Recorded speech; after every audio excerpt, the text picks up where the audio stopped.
Late today in London, a gripping scene at Westminster Hall, where the Queen's coffin is lying in state.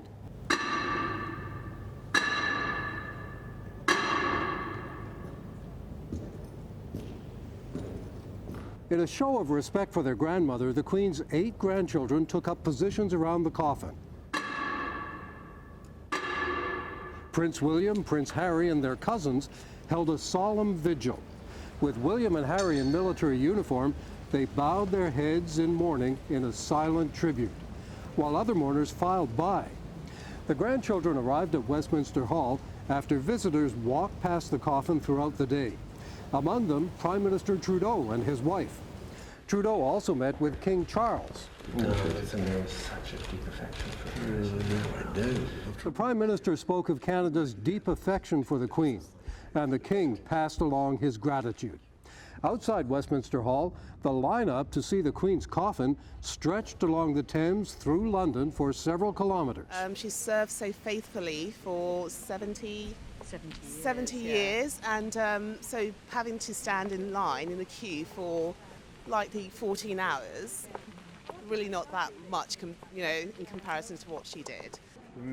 Queuing all night long kind of thing, so it's going to be nice but very emotional at the same time.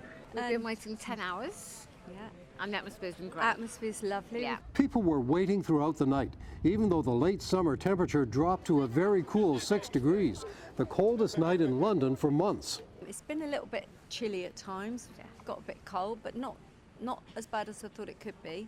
Yeah, the low light was when we stood still for 2 hours and I lost the will to live. Yeah, we didn't move the whole time. During the night, soldiers and horses rehearsed for the Queen's funeral on Monday. The head of the London police says an unprecedented security operation will be in place. So 10,000 officers deployed. It's a massive operation, but what the public should see is something unobtrusive, because we're there to provide security in as gentle and considered a way so that everyone there on that day can have that moment of reflection and mourning that Her Majesty the Queen deserves. At Buckingham Palace, the floral tributes grew larger throughout the day. And while people were waiting in line to see the Queen's coffin, King Charles and Prince William made an unannounced visit, chatting and thanking mourners, as Prince William reached out in an effort to shake every hand that was offered. Tomorrow is the last day the Queen's body will be lying in state before the funeral on Monday. By then, officials in England expect 750,000 people will have filed past the Queen's coffin. Adam?